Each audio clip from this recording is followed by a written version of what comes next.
I'd like to put a shout out to community colleges everywhere, but especially Front Range Community College, who for all these years has had the wisdom, the vision, and the support for making Mary Ann a valued part of their faculty. Mary Ann's dedication to history and women and gender studies is remarkable, but her ability to inspire hundreds and hundreds of students to be history-minded as well as civically engaged is priceless. We need to put our full support behind visionary educators like Mary Ann. So thank you for being our moderator tonight, and I will turn off my mic and you can take it away. Thank you. That was really kind. Welcome. It's so great to be back. Thank you for having me again. I want to thank Gary Hodges, Sean McCoy, and Mitzi Nicoletti for participating in this forum. Let me give you some instructions or rules on how I'll ask questions and how you all will answer.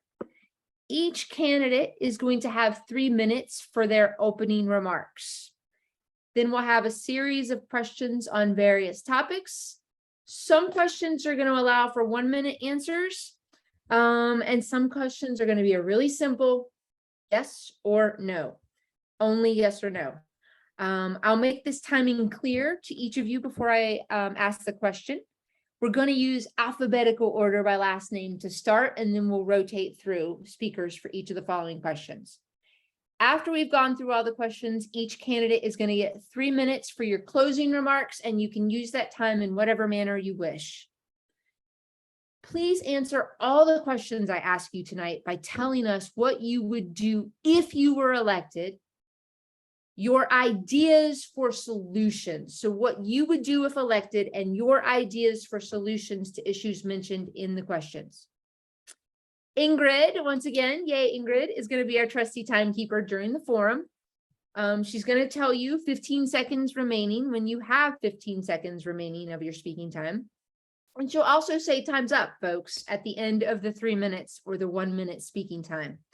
If you are still speaking when she says time's up, please finish your sentence and just stop, okay? So we can stay on time and we can be respectful to one another.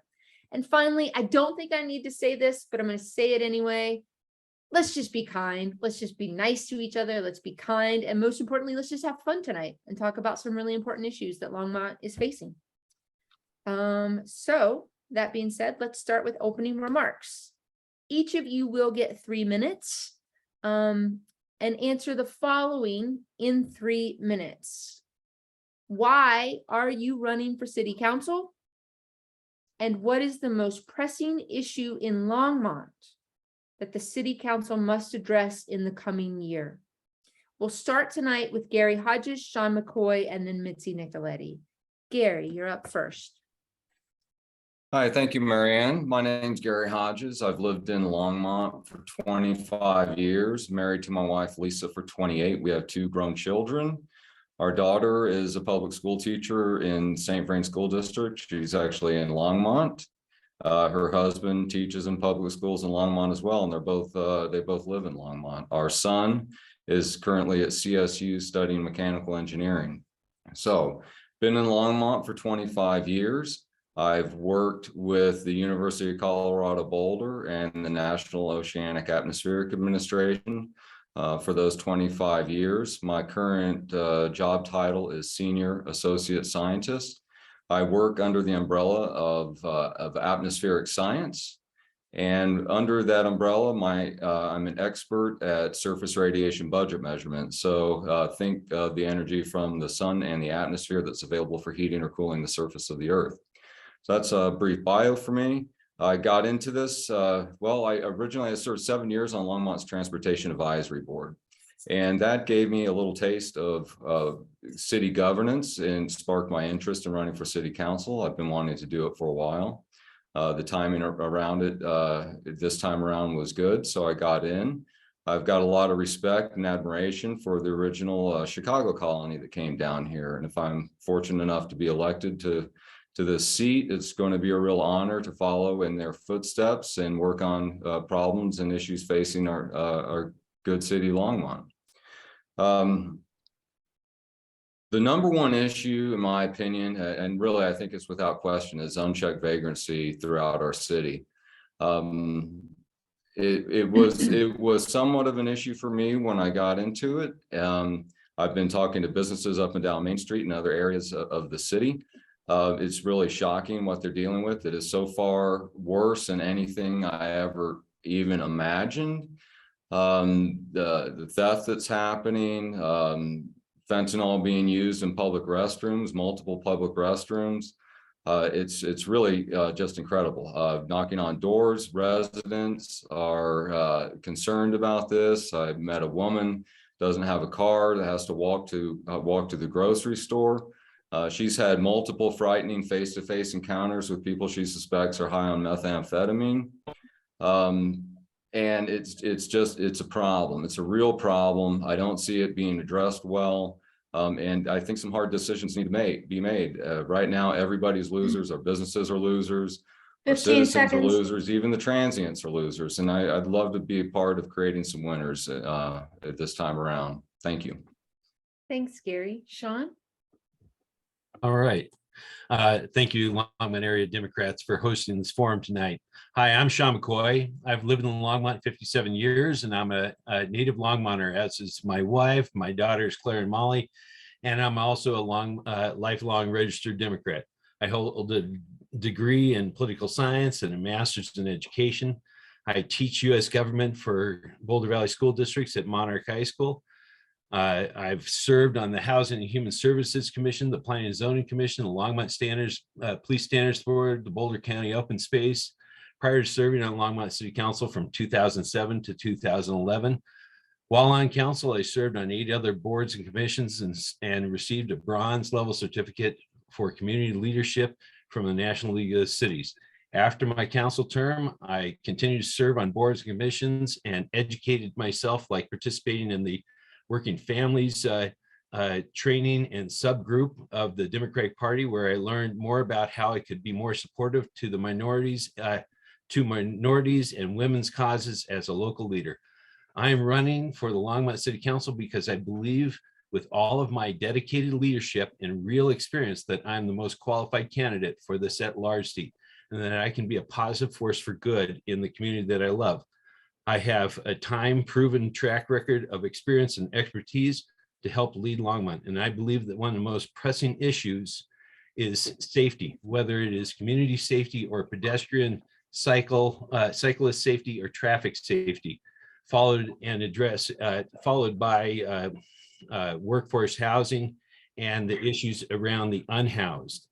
Please vote for me, Sean McCoy, and go to mccoyforlongmont.com for more information.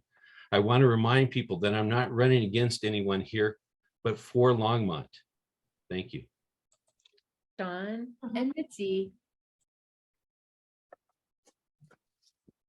We can't hear you. Good evening. My name is Mitzi Nicoletti, and I want to thank the Longmont area Dems for giving us the opportunity to speak this evening. I thought I'd tell you a little bit about my background. I grew up in Texas, attended college there, and also started my career there. I worked for 2 cities in Texas, one in parks, the other managing a convention and visitors bureau. I feel like my greatest success, though, was being a national events director for a group that I worked with cities across the country, collaborating and also signing contracts and developing events. Currently, I'm a small business owner in the healthcare profession. Later on, I moved to Colorado, got married. My family and I have been here over 20 years. I love Longmont. I've enjoyed the community, building friends, and being involved. While living in Longmont, I've served on the Longmont Downtown Association Board, helping local businesses, also on the Art Walk Board, helping artists, musicians, and then most recently, serving on the Sustainable Resilient Longmont Board. On that board, we've worked with multicultural activities for children, promoting sustainability, and also I was involved in fundraising. Last year, I was able to chair the Renewable Energy Board for Sustainable Resilient Longmont. Our group put on the largest electric vehicle fair in the country at the Boulder Fairgrounds. I also co-founded the Longmont Climate Community, where we've done a series of webinars for the public to educate them about what's in the air we breathe and how it affects us. We're fortunate to have one of the best air monitoring systems here, and I was instrumental in helping secure that system. I also had the opportunity to travel to Ciudad Guzman, Mexico, as a chaperone for the Longmont Sister Cities program. Thoroughly enjoyed it and still keep in touch with my host family. Over the last year, I've been part of the Longmont Homeless Solutions team focused on addressing the needs of the unhoused in our community. 30 seconds. I'm running for city council to provide leadership to the council on current issues of concern. One of the most pressing issues facing is our housing solution. Everyone desires a home. If I'm elected, I would continue to work on housing on all levels. Thank you. Thank you, Mitzi. All right. The next two questions are going to pertain to affordable, attainable, and workforce housing. This first question allows for a 1-minute answer, okay? What existing programs for affordable and attainable and workforce housing do you think are working or not working? You have 1 minute. Sean, Mitzi, Gary. Okay, well, thank you for that. That's a great question. And I think that what we really need to be focused on right now is housing that can be purchased. And that means that even if it's apartments / condos and that sort of thing, to make sure that people have that dream of home ownership. And so I think that's the area that we need to be focusing on. We probably need to expand on our affordable housing percentage that we ask developers to cut out of their overall developments so that we do have more affordable housing. Speaking 15 seconds. People like Ron Stewart, you know, we need to work with the county commissioners. We need to work with the city and try to bring these opportunities for our citizens together. Thank you. Thanks, Sean. Mitzi? Yeah, it shouldn't be such a struggle for someone to find housing or rental property. I think we have a lot of programs that are working. We just have a very high demand. Newly built low-income housing has a waiting list. So because of that, it's difficult for the unhoused to transition into permanent housing. Workforce housing does help some people. We are losing some of our critical workforce because they cannot afford to live here. Recently, I went into tried to go into 2 stores. They were closed due to short staffing. People who work in Longmont and go to school in Longmont should receive the highest priority. Proposition 15 seconds. Proposition 123 will be on the ballot this election, which will be supporting funding affordable housing. Great, thank you. And Gary? Hi, thank you. Look, this is a tough nut to crack, and I'm not really sure it's possible to solve it in the broad-based way that it's often discussed.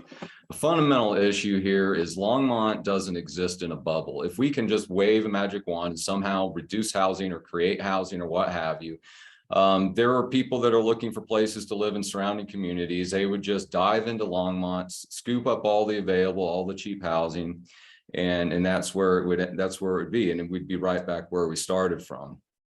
So let's look at one of our neighbor city, Boulder. Okay, I've lived here 25 years. The entire time I've been living here, they've been pursuing affordable housing options. 15 seconds. I checked last week with 1.075 million is the median price. Not so successful. Thoughtful zoning and free market development to solve housing issues as best, most efficient as we can. Time. Thank you, Gary. All right, this next question also allows you 1 minute.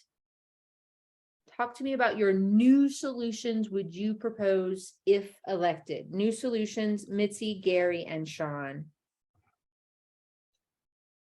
So new solution for any topic? No, for affordable, attainable, and workplace and workforce housing. I think a new solution would be to bring even more groups together to work on this problem and also work at it from a county perspective.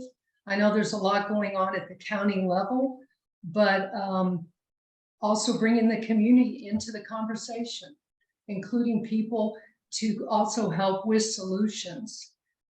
Everybody wants a home, and bringing in the builders, the contractors, and different groups within the city and county to come up with a solution. Thank you. Gary?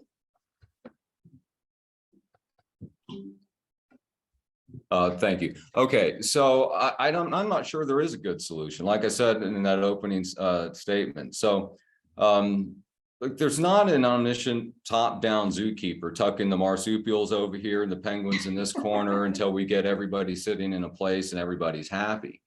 It's just a reality. Maybe Longmont, like some of our other cities, like Boulder, is just not going to be available to everybody that wants to live here. It's just kind of a fact of how this county in this area has developed.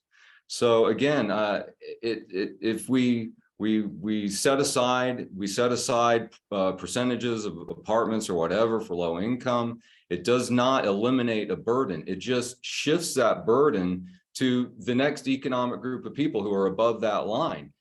And so that's not particularly fair. So again, I think if we want to have the best solution, it won't be perfect for everyone, but it will be the best and most efficient solution is free market, thoughtful zoning, and allowing free market to solve. Thank you, Gary. Sean? Sorry, I forgot the warning. All right. Well, I was speaking with a NASA scientist about this, and he, of course, was coming off with ideas about Y and X axis sort of concepts about how much growth we can actually have in our community and who is our clientele here. Right now, the clientele are the people of Longmont who are actually living here, and I want people to feel comfortable to come back and move to Longmont that may have lived here at one point. But in his solution here, we need to bring the stakeholders together, talk about what resources we have, and then at that point come and decide what is the perfect spot for Longmont. Is it 125,000? Is it 200,000? What is it? So that we can actually address the needs of our community, and what type of community are we going to have? And the stakeholders are the realtors, the developers, the city people doing the jobs like teachers, firemen, first responders, those type of folks. Thank you, Sean. All right, folks, the next 3 questions are all going to deal with homelessness. The first question on this issue will be this. This question, well, let me tell you, this question allows for 1-minute answers. What existing programs for homelessness do you think are effective or not effective? And it's Gary, Sean, and Mitzi. Thank you. So one of the fundamental things we get wrong in this discussion of unhoused, homeless, whatever, is there is not a static number of people who are willing to live on the streets. There is an infinite number of people that are willing to live on the streets given the right incentive package. And that incentive package can be liberalization of drug laws. It can be looking the other way on urban camping. It can be not prosecuting shoplifting. All right. City of Longmont publishes this right here. It's the resources for people experiencing homelessness. There are a lot of different options in here, housing options, health options, et cetera, food. It's not comprehensive.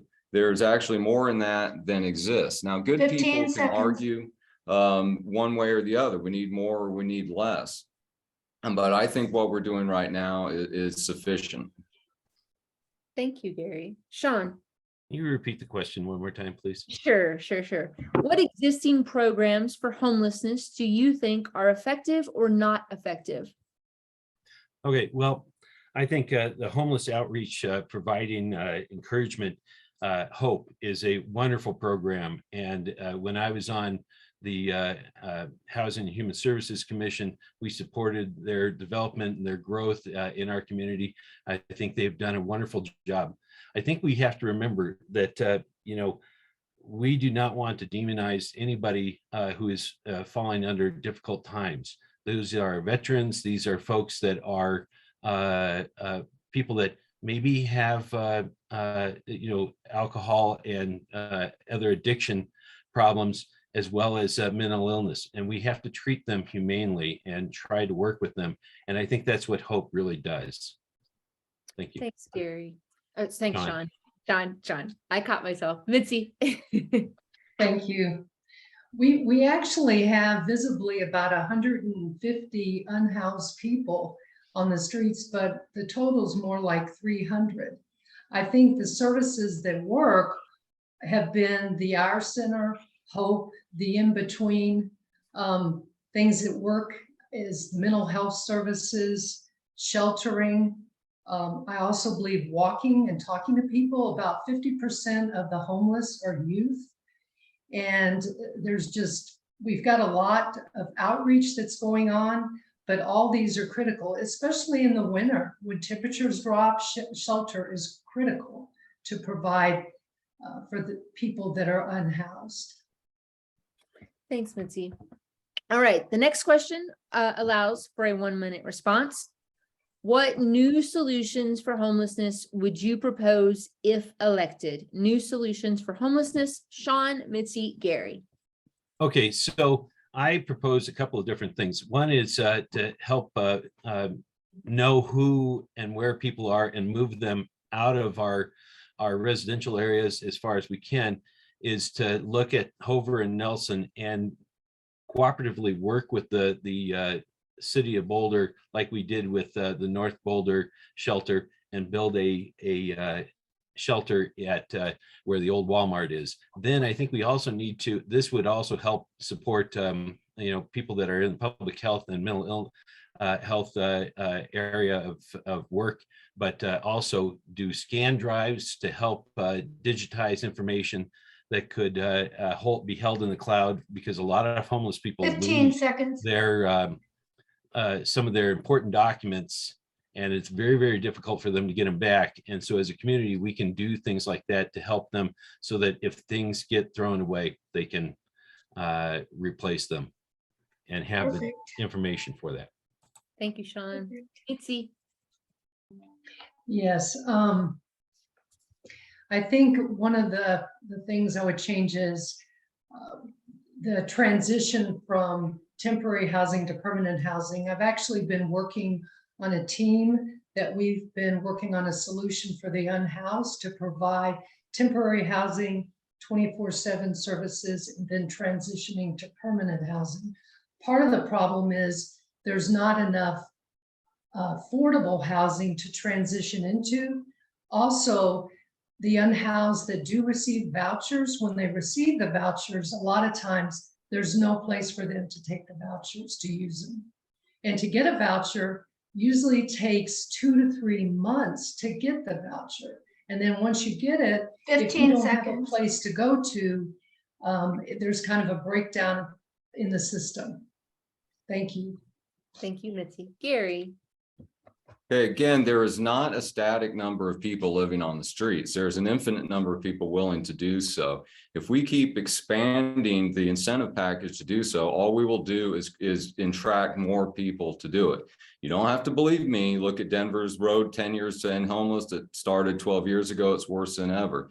Gavin Newsom did the same thing in San Francisco, worse than ever. Seattle, Washington, worse than ever. Portland, Oregon, worse than ever. These are places with ideological unified city governments that have approached this through services and housing first, et cetera. It is not working. I think we need to take a firm but compassionate approach. We ask people that are living on the street with some 15 demand that seconds. they enter the services that we offer. And if they're not willing to take advantage of what we offer, that we would kindly ask them to leave our city. Thank you, Gary. All right, this is the last question on homelessness issues, and it is a simple yes or no. That's it. Do you think Longmont should have a permanent overnight shelter facility for people experiencing homelessness? Yes or no, Mitzi, Gary, Sean? Yes. Gary? No. And Yes. okay, thank you. All right, we're going to move on to a different topic now. These next couple of questions are going to deal with climate change and the environment. The first one is a 1-minute answer. As the long-term drought we are in continues, what measures should the city take to ensure wise use of our water supply? Gary, Sean, Mitzi. Unmute, Gary. Gary, unmute yourself. Unmute yourself. Sorry about that. Okay. Okay.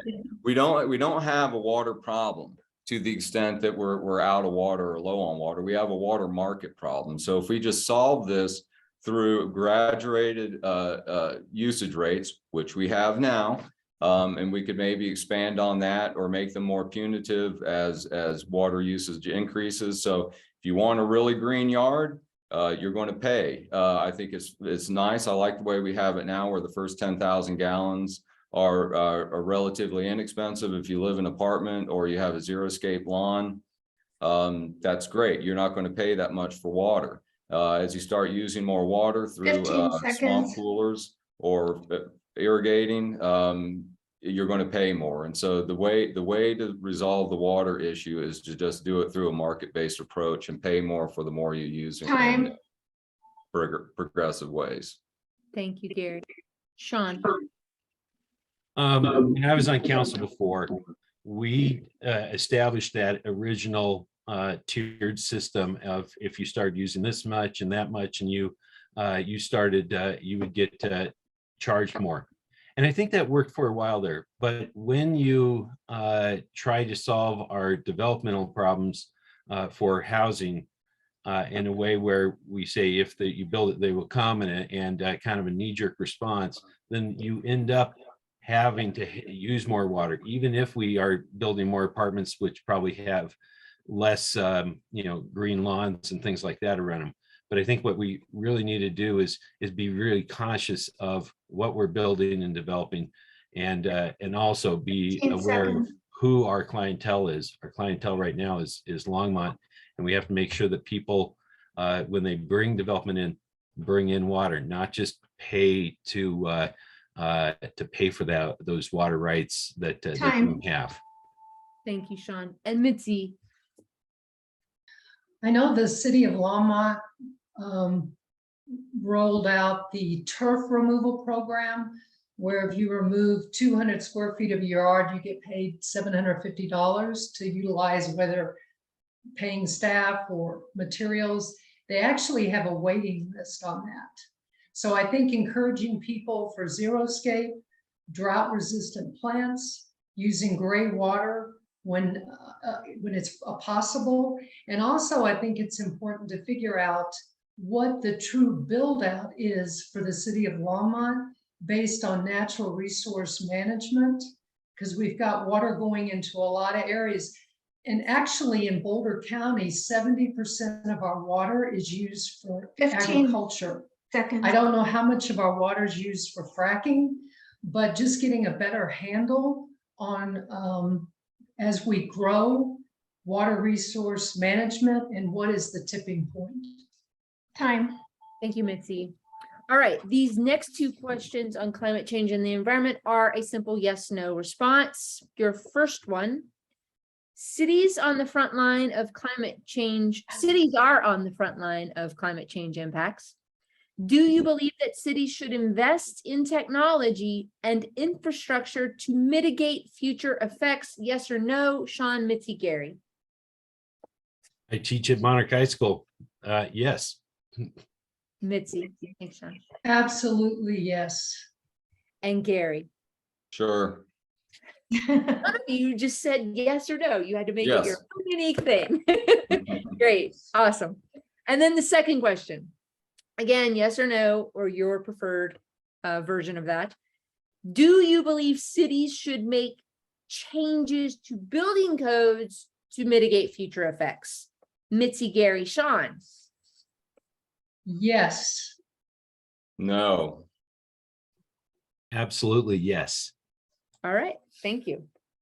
Okay, the next topic, all of these questions pertain to gun violence prevention, and all of these are yes or no. Basically, we're having a lightning round on gun violence prevention here, y'all. Okay, we're excited. Yes or no? Okay. Boulder County and cities within the county have passed ordinances to address gun violence prevention.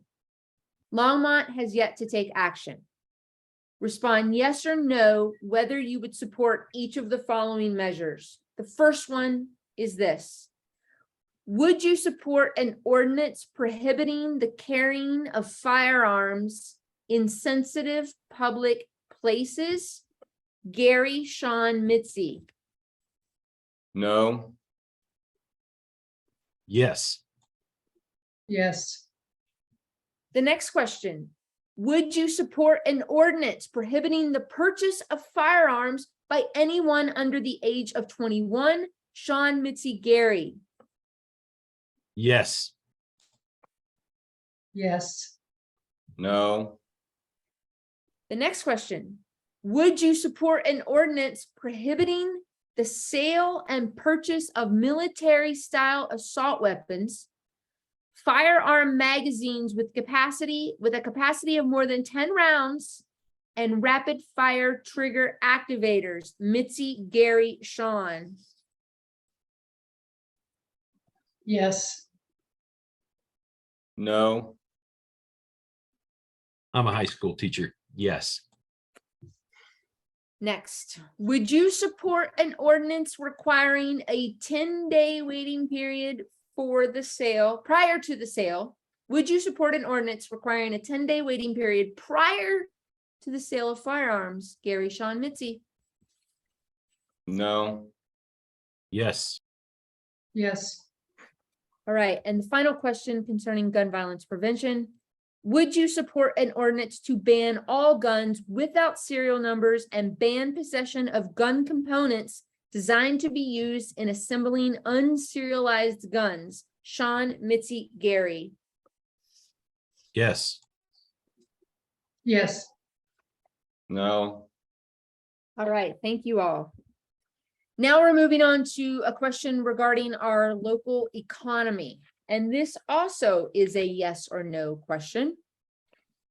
Given the fact that Longmont has provided numerous financial incentives to large businesses to locate or expand in Longmont, do you favor providing incentives to small and or minority-owned businesses in Longmont?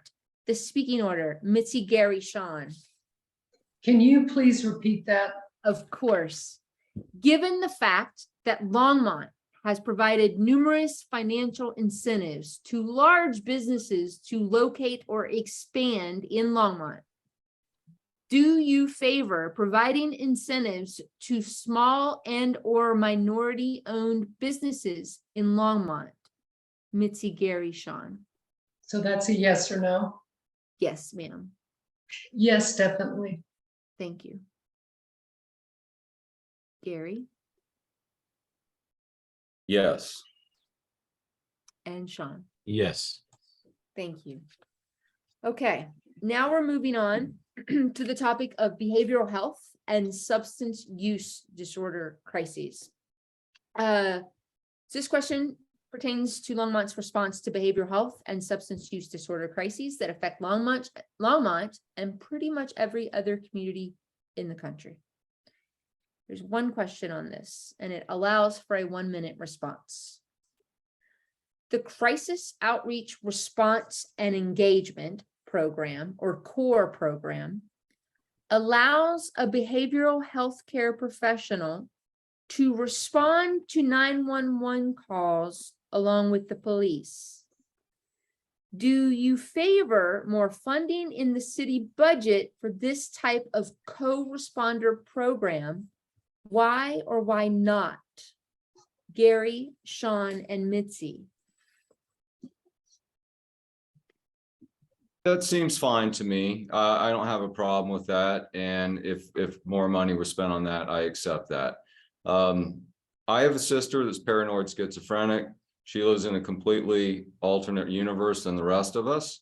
It's a tragic unfolding situation that's been going on for decades in my family. Another sister and I are currently in the process of taking legal guardianship over on her. It's a process that's fraught with all kinds of perils. We're very worried about it. So I'm very sympathetic to mental health issues. But the cold, hard truth of it is there's nothing that the state can do for my sister. She should have the ability to go into what we used to call an insane asylum. 15 seconds. Those don't exist anymore.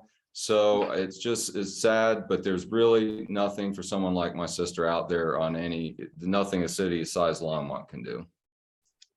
Thank you, Sean. You're going to have to repeat that question. Of course, absolutely.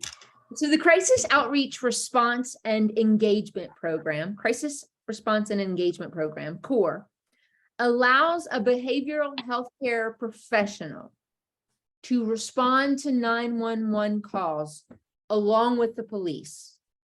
Do you favor more funding in the city budget for this type of co-responder program? Why or why not? I think I feel very strongly about this. I think that it's a good way of handling this.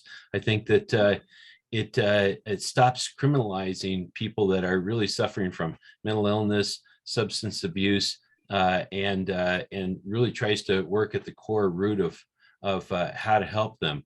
And also, we have to remember these are the least of our brothers, and as they say, these are the people that we need to reach out to and help. These are veterans. These are, as Gary says, sisters and brothers, and we have to do the right thing by them and treat them in a way that's humane. And so I think this is one start in a positive direction of treating people in a humane way. 15 seconds. Yeah, I think this is a program that needs that type of support and funding. Thank you, Sean. And Mitzi. My answer is yes. I think continuing this and increasing funding, would make it a more effective process, and it would also reduce court time, get people help faster. Right now, there's such a big gap in getting people help. One of my clients is a social worker, and she said since COVID, her workload is just unbelievable. And to have more help, everyone would benefit to treat people with respect, kindness, and empathy. So I support more funding for this programs. Great, thank you, Mitzi. All right, these next two questions are going to pertain to transportation and mass transit. The first question allows for a 1-minute response. Assuming the city receives some of the federal funding from the Infrastructure Investment and Jobs Act, what do you think should be the highest priority use of the money? Sean, Mitzi, Gary. Well, I hope that we can actually get fast tracks. And I think every morning I drive on the diagonal through Boulder and onto Monarch High School.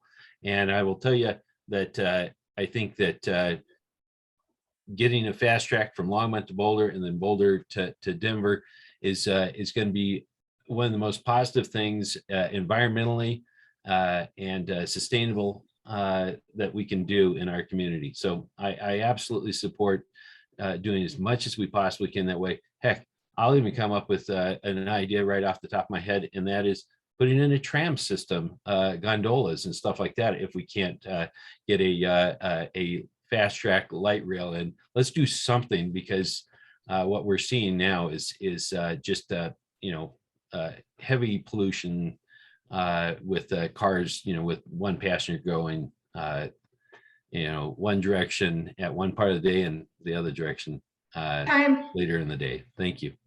Thanks, Sean. Mitzi? Yes, I think that with that funding to definitely complete the fast tracks, people have been waiting on that for a long time. And it would definitely reduce pollution, the carbon effects. I also think we could use funding for electrification of transportation, to also put in more charging stations for electric cars, and also increase our local transportation, because I know we've lost some of our bus routes. So overall, whether it's local or where it expands to Wyoming, Denver, and comes through the hub in Longmont. Thank you. Thanks, Mitzi. And Gary? All right, so that's a pretty broad question. Look, the 7 years on the transportation board taught me one thing, and that is I give it about a 0.0% chance that fast track trains ever coming to Longmont. Am I happy about that? I'm not happy about that. I just feel like I'm speaking the truth on that. We're a small community at the end of a line. It'd be wildly expensive. I don't foresee RTD ever justifying doing that. I don't think any kind of one-term injection is going to change that. So with that said, if to the extent that we could use it to push for expanded bus service, that would be great. Right now we pay RTD 1%. That's about 12%, almost 12% of our overall sales tax rate in Longmont. It's crazy. But to give us something, 15 maybe better seconds. bus service to Denver, higher frequency to Boulder. Thank you, Gary. All right, this is the last question on transportation and mass transit, and it is a simple yes or no question, which a lot of you have already addressed, but let's get a yes or no out of you. Would you support continuing the efforts to get the RTD train to Longmont? Mitzi, Gary, Sean? Yes. Gary Sure. and Sean? Yes. Great, thank you. All right, we're going to move on to a yes or no question about nonpartisan city elections. In 2021, the state legislature passed a law, House Bill 21-1071, allowing cities and municipalities to adopt ranked choice voting in nonpartisan elections beginning in 2023. Would you support Longmont moving to ranked choice voting for nonpartisan city elections?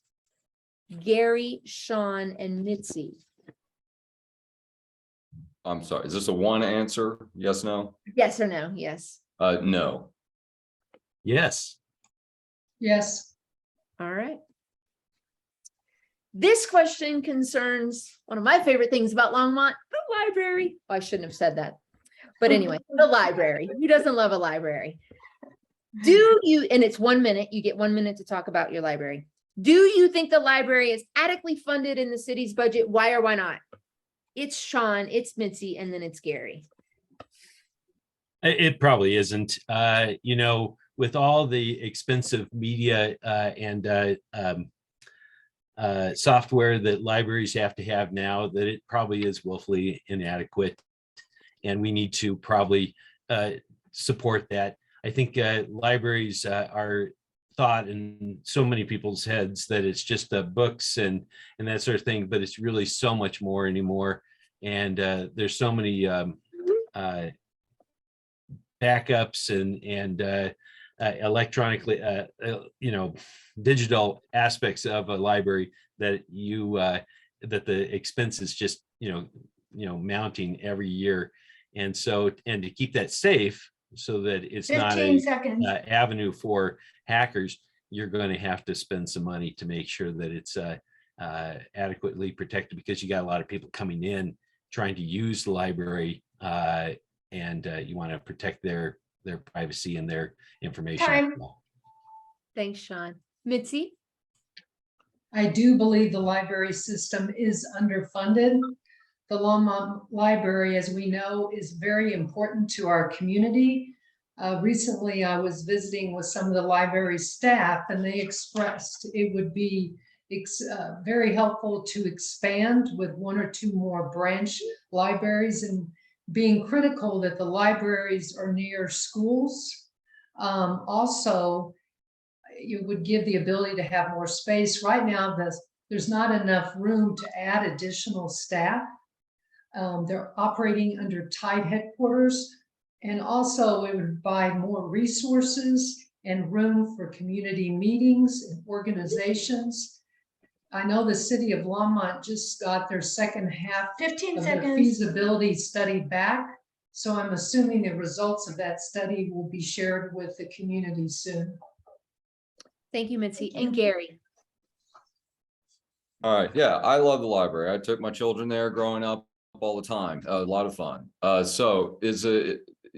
city has two classes of services. They have core and aspirational. And I would say the library falls under the aspirational. This is a situation, it's unlimited wants and limited treasure, right? I mean, as much money as you pour into it, there could always be more money poured into it. So you asked specifically, is the funding about right? I think it's likely that it is. I've been in the library recently. I have friends and they've been in there, and everybody reports that it's decent. It's the library. I mean, how great does it need to be? Now, that said, I'm not opposed to funding 15 it more if it seconds. can be supported and demonstrated of the benefit. But my guess is that it's close to about the right amount of funding now, considering limited treasure, unlimited wants. All right. Thank you, Gary. Well, I cannot believe this, but we're already at closing remarks, and you all have done such a good job. You've abided by the rules. We're way ahead of time, and we've decided to give you not 3 minutes, but 6 minutes, 6 minutes for your closing remarks. And you may use this 6 minutes in any way you want. Is it 6? Is it it is. really? It is Did- really 6, I promise. Oh, wow. I've got to change my clock. You got to set it for 6 minutes. I told you they were so great. Yeah, They were great. Let's do this. 6 minutes, whatever you want to talk about. It's going to be Mitzi, Gary, and then Sean, you will close it out. Mitzi, what would you like to say?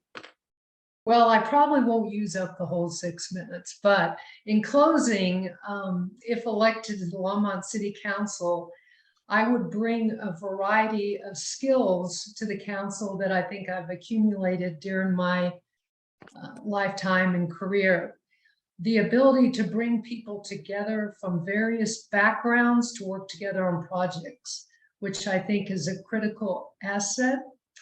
The ability to negotiate when needed, to de-escalate situations when called for, and compromise when situations arise. I enjoy working on issues, and I would welcome those, coming up with solutions and working as a team. Over the years, I have been a competitive athlete and have been part of many teams. I currently on a team, and I compete at the national level. And one of the things I've learned from being on a team, you have to assess everybody's assets and maximize them, what their skills are, and work together as a team to, out of respect, and use the strengths to get the job done and focus on the end product. I would bring these skills to the council if elected, and I would apply them to various areas such as the unhoused, affordable housing, climate resiliency for the city, community safety, transportation, and other issues as they present themselves. If you would like to check out my website, it's mitziforlongmont.com. And feel free to go to that website. You can email me if you have any thoughts, concerns, ideas. I would appreciate your vote. Thank you. Thank you, Mitzi. Gary. All right, thank you. All right, well, thanks for the extra 3 minutes. So I appreciate the time that you and the opportunity to be here with the Longmont area Democrats. I imagine many of you have heard some answers from me tonight that you weren't used to hearing. And that's okay. I hope it's okay. I hope you're okay with that. The way this works, and by this I mean governance on any level, from local up to national, is a vigorous debate of different ideas. If you have all chaos or you have all order, we know how that ends. It does not end well. Ideological alignment, uniformity of thought on any government is not a good idea. And I think most reasonable people can realize and understand that the problems with that. You got to have two sides banging heads repeatedly to try to find the right path that works for everybody, that works best for everybody. I've been watching some city council meetings, and I would say overall, there's really ideological uniformity. There were some things on there recently. I'll give one example: the red light camera, which really, I can't conceptualize how that would fall into any ideological camp. I would see that split all around, and yet it passed the test of it passed on a 6-0 vote. I would have voted against that. So that just gives you an idea that I'd be bringing something a little different to the table. I don't think there's a lot of risk if I get on council. I imagine I would be outvoted many times, but maybe I could bring something in the discussions and the debates on important issues facing the city and a different perspective that other council members may not have considered at the time. And some of these important issues, we've talked about them already tonight. So, the transient population that's going on, the gun situation that's going on, and I'm going to expand on the gun stuff here in a second, but just be open to bringing someone on that, look, you might not ideologically feel you're aligned with, but that might bring something to the table that will advance discussion and bang around in the center and push back instead of just letting one, uniform ideas or uniform thinking rule the day. It's just not the way that we get to good agreements or good policy with ideological uniformity in any level of government. So let's see here. Let me just reset my counter. Okay, so I answered no on all those gun issues. All of those gun issues are just straight past to court case losses. Those are all, everything you spoke about is violating the Second Amendment. Now, we're not here to debate the Second Amendment in itself, but the Supreme Court has judged over the years that individuals have the right to keep and bear firearms. And all of those questions that you have where everybody wants to say, oh, you can't buy it under 21, or there's got to be a 10-day waiting period, or what have you. It won't fly. The surrounding communities right now, they're suffering under lawsuits that they're going to lose just because of the core constitutional issues. So let me give you a name, Roxanne Aguilar. She staged with two other people a rather dramatic robbery of a local gun store. 12 firearms were stolen in that. She was implicated, I think, in 2 other gun store robberies. Since that time, 7 of those firearms have been recovered. All of them came from felons who shouldn't have been allowed to purchase firearms. Where is Roxanne today? Roxanne is walking the streets on a personal recognizance bond. So we don't even put people in jail on bond that commit heinous gun crimes that I think any reasonable person could agree on. So to try to sprinkle in local ordinances is not worth doing. It's just going to lead to lawsuits that we won't win. The vagrancy issue. Look, I don't use the term vagrant to be demeaning or disparaging. I use it to be accurate, and I want to be accurate and truthful and honest in this discussion. I've been speaking to, I didn't have the time earlier, but I've been talking to the transients and out there. the vast majority of the people living on the streets clearly come under the definition of vagrancy. Everybody can consult Merriam-Webster after this if they want and look it up. It's driven by drug use, methamphetamine, fentanyl. I see people smoking fentanyl in bus stops. I know for sure that's what's going on. I'm kind of an armchair expert on these drugs and how they're used. Think of the desensitizing to our children on the way to the grocery store, and you see a bus stop on north of King Soopers 30 seconds. laid out with people clearly out of their mind on some of these substances. These are very strong. 105,000 US overdose deaths. It's the leading cause of death of men 18 to 45 15 fentanyl seconds. overdose. We just really have to see what we can do in Longmont to insulate ourselves with all the liberalization of some of these drug laws that the state's putting down. All right, thank you. Thank you, Gary. And Sean, you can finish up tonight. All right, thank you again, Longmont Dems, for having us here this evening. I just want to let people know that I want to bring people together. You know, the thing is that we do have many people from different walks of life here in Longmont, and I think the key issue here is just listening to people. You know, I was speaking with a group from that are concerned about a development going into their area, and you know, you just have to be that that person that's ready to listen to them and help you know, figure out how to help them maneuver through our community's government. And you know, we do have to work and compromise, and I feel that it isn't just being in lockstep with the current members. You know, Longmont is moving more progressive, and many people from Boulder are moving here. That's true. But as I often tell people, you know, Boulder County is the Berkeley of Colorado, and you're going to get that. And this is representative of the community in which we live. You know, I am a person that is happy to work in teams and with other members, because I want to see us moving in a positive way, whether it be, you know, with our environment, whether it be with our resources, and that sort of thing. I don't want to be a divider. I want to be somebody that helps bring people together. I think we need to educate ourselves on how we deal with the issues, whether that is reaching out to the stakeholders with the affordable housing issue and that sort of thing. You know, as a high school teacher, I'll tell you, you know, I'm pretty sick and tired of having to do lockdown drills because we have such a because the Second Amendment seems to be more important than any other amendment out there for a lot of folks.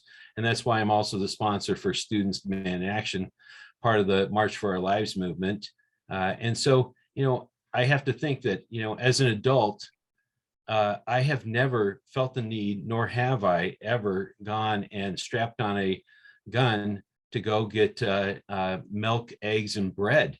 It is just a way of intimidating our workers and people that are, you know, shopping at our stores.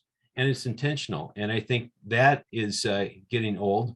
And I think we have, you know, people that there are things that we can do while we're waiting for these cases to come out, just like the Affordable Care Act. Not every aspect of it was struck down. And so in the meantime, we can do proclamations and point out that that behaviors like that, carrying a gun for no other reason other than to try to convey your Second Amendment rights, isn't a good policy, isn't a good neighbor sort of behavior. We also have to look out for our the least of our brothers, and we have to think about what we can do to help them in their difficult times, whether that is putting in disposal containers outside of some of our city buildings, because at least it beats having them in the around the grounds and things like that, and maybe doing something so that we can identify who our are folks that we can work with and make sure that they are supported. Remember, these are veterans. These are folks that need our help and our support, and we can't abandon them just because they have maybe made poor choices through addiction or are suffering from mental health issues.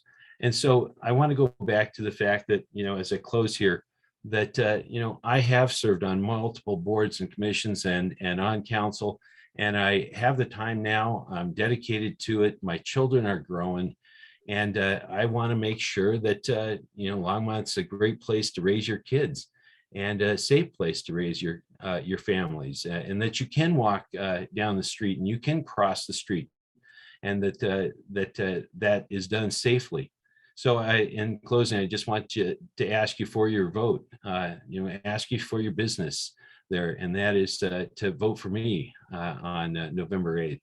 And if you need more information about where I stand on some of these issues, go to mccoyforlongmont.com. And, I'm happy to reach out to you. And please support me and support the causes that I'm trying to champion here in Longmont. Thank you. Have a great evening. Thank you, Sean. Gary, Mitzi, Sean, thank you so much. Really great, respectful, clear answers. And I really appreciate you participating in this forum and for running for city council in this special election. And I want to thank the 40+ people out there in the Zoom audience who hung on and participated in their community and learned about the issues and learned about all of these humans here on the screen. So, and I want to thank the Longmont Dems for allowing me to moderate tonight. And I'm going to turn it back over to them so they can wrap it up. Thank you so much, everyone who participated. Thank you for being here. Gary, for logging in from Montana, and for everybody being here and answering the questions and following the time and all that great stuff. So thank